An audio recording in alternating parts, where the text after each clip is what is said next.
கடந்த 2 மாதங்களாக இங்கேயே தங்கி ஒரு மதுரைக்காரராகவே மாறிப்போன மனசுக்காரர், தளபதி நினைப்பதை எல்லாம் நடத்தி காட்டக்கூடிய மாயாஜாலக்காரர், இதற்கு மேல் அவரை புகழ்ந்தால் தனியாக கூப்பிட்டு இப்படி புகழாதே என்று கண்டிக்கக்கூடிய கோபக்காரர், இந்த ராணுவ படையினுடைய தளபதியின் தளபதி, போற்றுதலுக்குரிய பொதுச் செயலாளர் அண்ணன் என் ஆனந்த் அவர்களை தொடக்க உரை வழங்குவதற்கு அரங்கம் நிறைந்த கரவொலியோடு வருக வருக என வரவேற்கிறேன்.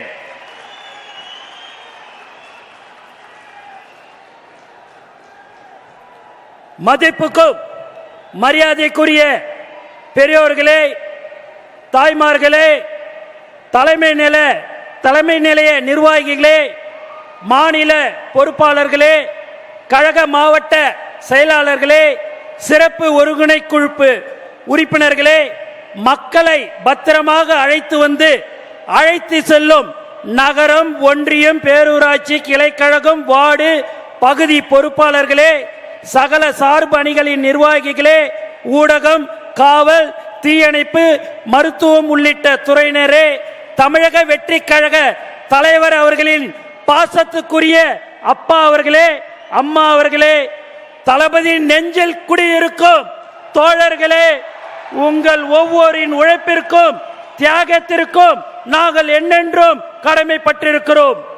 மேலும் உலக தமிழர்களில் உள்ளங்களிலும் இல்லங்களிலும் அண்ணனாக, தம்பியாக, எங்கள் வீட்டு பிள்ளையாக வந்திருக்கும் மாபெரும் அரசியல் ஆளுமை, மக்கள் விரும்பும் முதல்வர் வேட்பாளர், வருங்கால தமிழக முதல்வர், வெற்றி தலைவர் அவர்களே,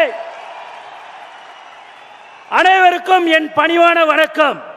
இந்த மாபெரும் மாநாட்டின் தொடக்க உரையை வழங்குவதில் நான் பெருமை அடைகிறேன். சுமார் ஒரு ஆண்டுக்கு முன்பே விக்கிரவாண்டி வி சாலையில் முதல் மாநாடு நடத்தினோம். அன்று நம் மனதில் இருந்த எண்ணங்களை, ஆசைகளை நம் தலைவரோடு பகிர்ந்து கொண்டோம். நம் தலைவர் அன்று ஒரு கட்சி அல்ல, ஒரு புரட்சியை தொடங்கினார். இன்று கோடிக்கணக்கான மக்கள் படையே இவரோடு நிற்கிறது. இதற்கு பெயர்தான் சத்தமில்லாமல் சாதனை செய்வது. அதே போல இன்று நம் வெற்றி தலைவரின் ஆணைப்படி மதுரை மண்ணில் தமிழக வெற்றி கழகத்தின் 2ஆம் மாநாட்டில் நிற்கிறோம். இத்தனை லட்சம் மக்களை பார்க்கும் போதே ஒரே வார்த்தை தான் தோன்றுகிறது, வெற்றி வெற்றி வெற்றி. ஆம், இந்த மதுரை மாநாடும் மாபெரும் வெற்றி அடைந்துள்ளது. சில நல்லவர்கள் ஒரு கேள்வி கேட்டார்கள், வட தமிழ்நாட்டில் கூட்டம் வந்தது, தென் தமிழ்நாட்டில் கூட்டம் வருமா என்றார்கள். நான் திருப்பி கேட்டேன், தம்பிகளா, வருவது யாரு தெரியுமா? தாய்மார்களின் செல்ல பிள்ளை தெரியுமா? தமிழ்நாடு அதிரும் தெரியுமா? ஊருக்கு ஊரு, வீதிக்கு வீதி, வீட்டுக்கு வீடு வெற்றி தலைவரின் கொள்கை கூட்டம் தான். வேறு எந்த தலைவருக்கும் 3 நாட்கள் முன்பே குடும்பமாய் கூட்டம் வராது. தலைவா, உங்களுக்கு மட்டும்தான் வரும். தலைவரின் சிரித்த முகத்தை பார்க்கும் போதெல்லாம் இந்த ஆனந்தத்தின் நெஞ்சம் ஆனந்தம் அடைகிறது. நீங்கள் இன்றைய அரசியல் ஆளுமை, நாளைய முதல்வர், உங்கள் பின்னால் நிற்பது பாசத்துக்குரிய கட்டுப்படும் ராணுவ படை. இப்படை நோக்கின் எப்படை வெல்லும். இன்றைய மாநாடு நாம் அடுத்து செய்ய போகும் வேலைகளுக்கு ஒரு வழிகாட்டியாக அமையும். தலைவரின் ஆணைகளை நாம் நிறைவேற்றுவோம். தமிழ் அரசியலில் மாபெரும் சாதனைகளை படைப்போம்.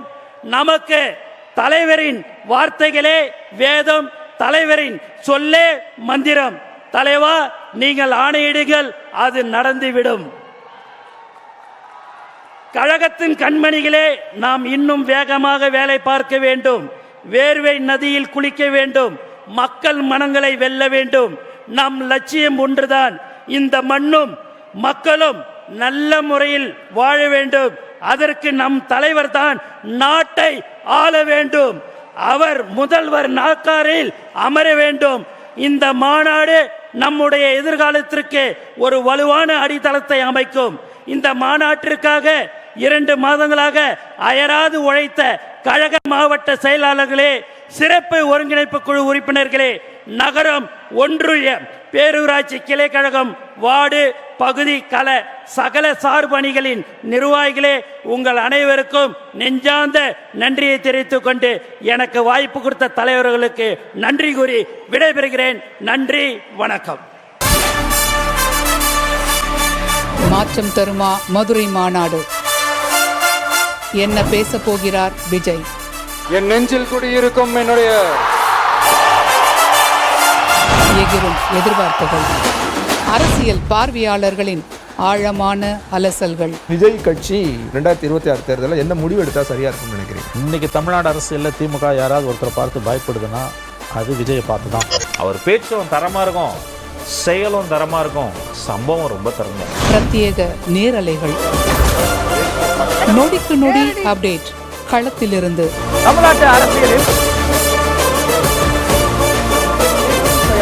புதிய தலைமுறை டிஜிட்டலில் நாள் முழுவதும் மாநாடு 2.0